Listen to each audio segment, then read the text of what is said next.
Charles Sonny Liston. Sonny Liston, I watched him here in the gym a few months ago, and he can hit a guy in the elbows and just about break his arm. Was a man who made grown fighters quit before the opening bell. A man whose very presence turned packed stadiums into silent graveyards. His name was Charles Sonny Liston. Not just the most dangerous heavyweight who ever lived, but the monster America created, then tried desperately to forget. Born into a world that beat him down from his first breath. Lived in the worst parts of St. Louis, became a petty thief, as a young kid, as a 13, 14-year-old kid, and he was gigantic, and he couldn't read, and he had nothing going for him in this life. He was out in the fields working by the time he was 8 years old. He was whipped by his father to force him to work harder, and Sonny had the marks to prove it. Getting beaten as a child, will really affect your outlook on how you see things. If you had hope for a better life, you would live your life differently. Raised by fists, forged in prison steel, Sonny Liston became the nightmare that haunted boxing's golden age. He destroyed champions in seconds, not minutes, knocked out 7 of the top 10 contenders while the world watched in horror. Floyd Patterson, the heavyweight champion, literally hid from him for years until the President of the United States personally asked him to fight. When they finally met, Liston demolished Patterson twice, both times in the first round, becoming the champion nobody wanted, nobody celebrated, and nobody understood. But Sonny Liston's story doesn't end with glory. It ends with mystery, conspiracy, and a death so suspicious that 50 years later, nobody knows the truth. This is the story of the man who scared America so badly that when he died alone in a Las Vegas house, the world just looked the other way. This is the story of boxing's darkest champion, the ghost who still haunts the sport, the man who scared America so badly. This is the legend of Sonny Liston, the greatest intimidator of all time.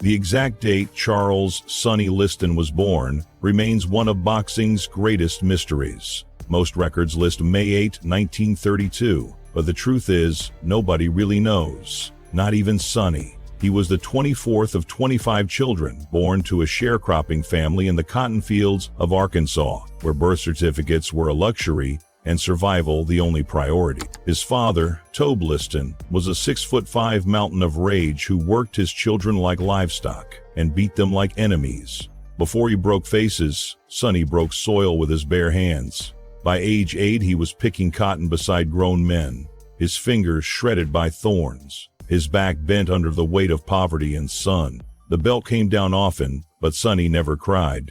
He knew better. Tears were weakness, and weakness got you killed. His mother, Helen, tried to shield her children, but she was fighting a war she couldn't win. When Sonny was 13, she fled to St. Louis with some of her kids, leaving the rest behind. Sonny stayed 2 more years with the monster who raised him. Then, at 15, he ran. St. Louis wasn't salvation. It was another battleground, this time with concrete streets instead of cotton fields.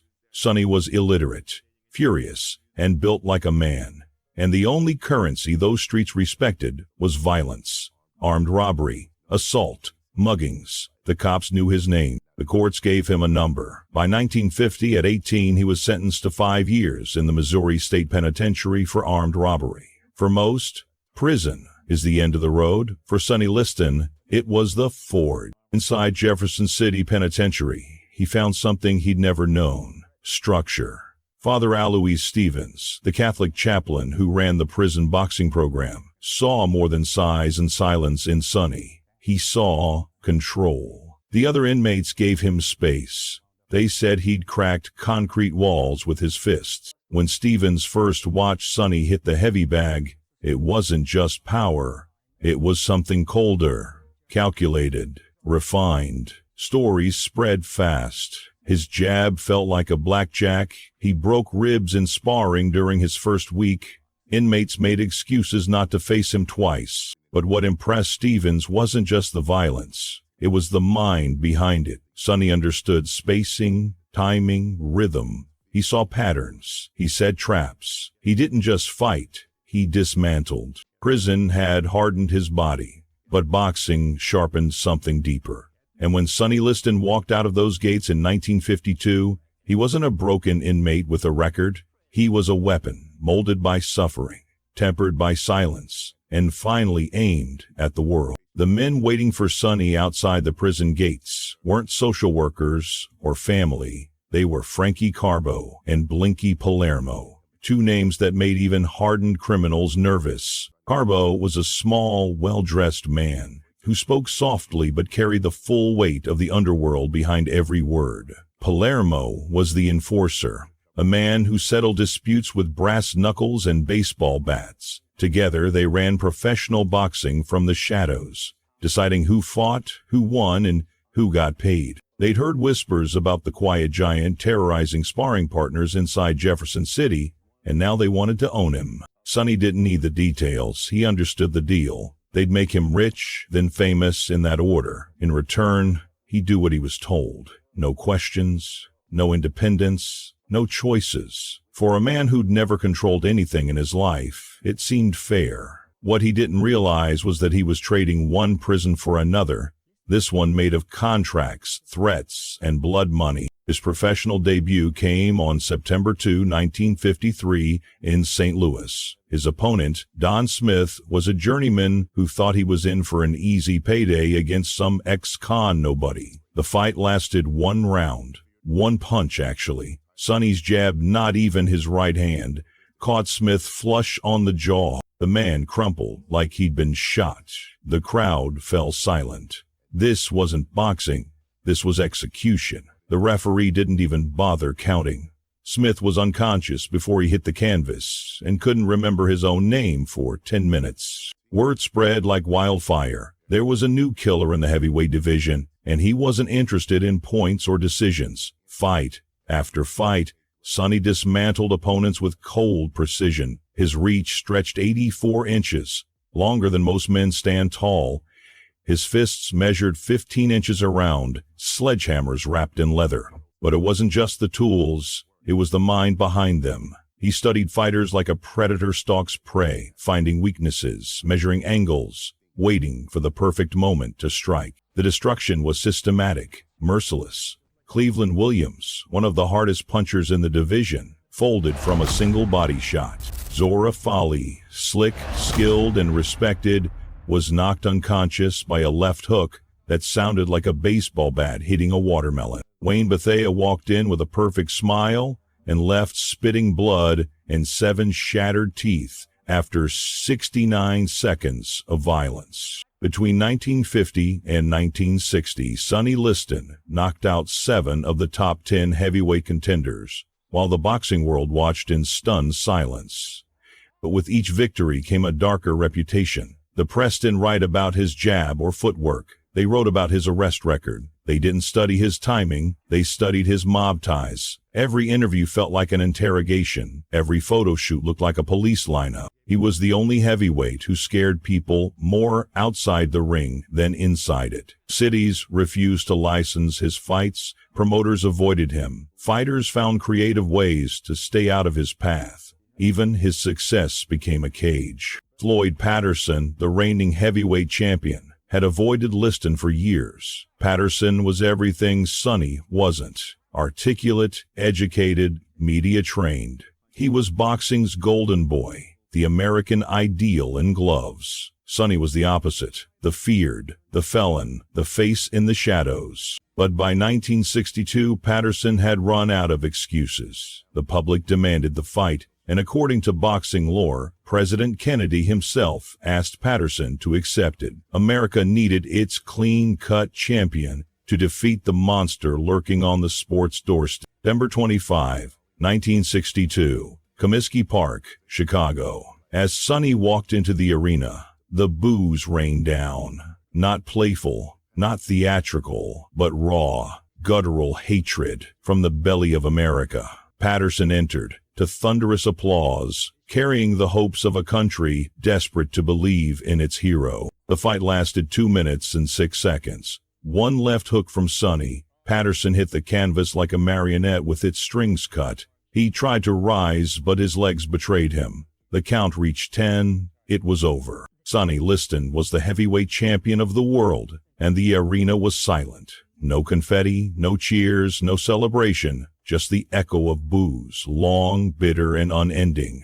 The wrong man had won. The monster had claimed the throne, and America didn't know what to do with a champion it couldn't love, couldn't sell, and couldn't understand. Sonny had reached the pinnacle of his profession, but he had never felt more alone. The rematch with Patterson in July 1963 was supposed to be different. It wasn't. Same result, same round, same devastating left hook that sent America's golden boy crashing to the canvas.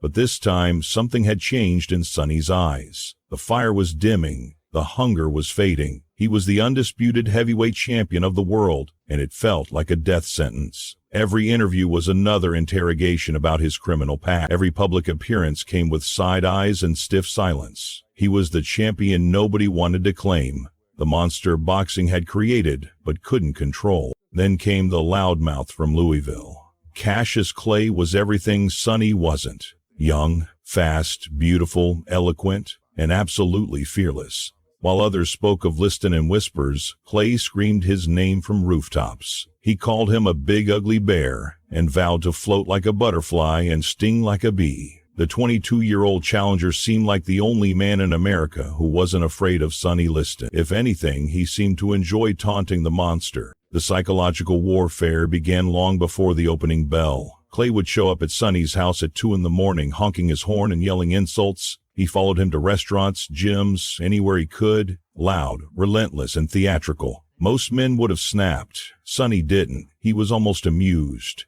When Clay fired blanks from a starter pistol outside his home, Sonny just shook his head and laughed. That crazy kid, he's going to get himself killed. February 25, 1964, Miami Beach. Sonny was a 7-1 favorite. Everyone expected him to crush the loudmouth inside of 3 rounds. But from the first bell, it was clear this wasn't going to script. Clay danced around Sonny like a matador, tagging him with lightning jabs and vanishing before Sonny could retaliate. The kid was too fast, too confident, too unpredictable. By the 4th round, he was taunting Liston between combinations. "Is that all you got, sucker?" While the crowd roared in disbelief. Sonny's face was stone, but inside something cracked. His left shoulder, torn during training, was screaming in pain with every punch. The injury was real. The agony was real. Nobody knows when Sonny Liston was born, but everybody remembers how he died. Alone, in the dark, still swinging. If this story hit you, hit back. Like, comment, and subscribe, because some legends don't get justice unless we tell their story.